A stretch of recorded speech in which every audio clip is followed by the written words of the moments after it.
তাৰ পাছত যোৱা ৰাতি ৰাষ্ট্ৰপতিয়ে শেষ মোহৰটো মাৰিলে।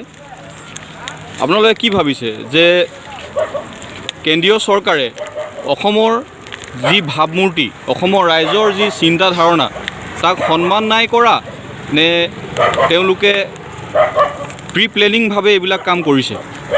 চক এইটো বিজেপি চৰকাৰৰ এটা ষড়যন্ত্ৰ হয়। তেওঁলোকে আমাৰ অসমীয়া জাতি মাটি ভেটি আমাৰ কৃষ্টি সংস্কৃতিক ভৰিয়ে মোহাৰিছে।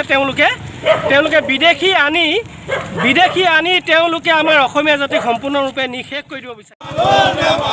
বিজেপি চৰকাৰ মুৰ্দাবাদ, তপা হিমন্ত মুৰ্দাবাদ, কেব আমি নামানো,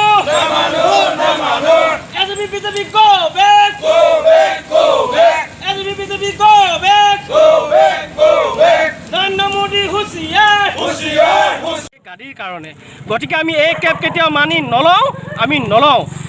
যেনেকৈ মোগলে 17 বাৰ আক্ৰমণ কৰিছিলে অসম, লাচিত বৰফুকনে তাৰ পৰাক্ৰম দেখুৱাইছিলে। লাচিত বৰফুকনে মোগলক খেদাই পঠিয়াইছিলে। সেই লাচিতৰ তেজ এতিয়াও আমাৰ গাত আছে। আমি কেতিয়াও মানি নলওঁ।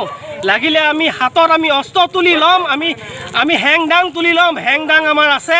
আমি হেংদাঙে এফালৰ পৰা আমি মহিমূৰ কৰিম।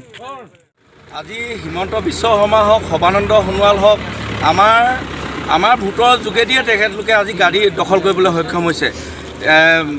কথাতে কয় যে লংকালৈ গ'লে ৰাৱণ হয়। আজি হিমন্ত বিশ্ব হওক, সৰ্বানন্দ সোণোৱাল হওক, লংকা পালেগৈ সিহঁতে ৰাৱণ হ'ল। গতিকে তেওঁলোকে এনেকুৱা অবান্তৰবিলাক হেৰি কৰিছে। আৰু যিটো ABP কথা আপুনি কৈছে, সেই কথাটো এনেকুৱা ধৰণৰ হ'ল, অসমত বিভিন্ন দল সংগঠন যিবিলাক বুদ্ধিজীৱী আছে, হিৰেণ ভট্টাচাৰ্যৰ পৰা আদি কৰি, হিৰেণ গোহাঁইকে আদি কৰি, হাইদ্ৰ দাকে আদি কৰি, এইসকলে বুদ্ধিজীৱীৰ কথা তেওঁলোকে মানিব বিচৰা নাই। ইয়াৰ পৰা এটাই প্ৰমাণ হ'ল যে বিজেপি চৰকাৰখন আমাৰ জনসাধাৰণৰ মাহীয়া চকুৱে চাইছে, বিদেশীসকলক তেওঁলোকে আঁকোৱালি ল'ব বিচাৰিছে। সেইবাবে আমি অসমৰ জনসাধাৰণক আহ্বান কৰিব বিচাৰিছোঁ যে আজি তেওগোলাৰ পৰা আমি আহ্বান কৰিব বিচাৰিছোঁ যে অনাগত দিনত 21 চনত ইয়াৰ প্ৰত্যুত্তৰ বিজেপি চৰকাৰক দিব লাগে।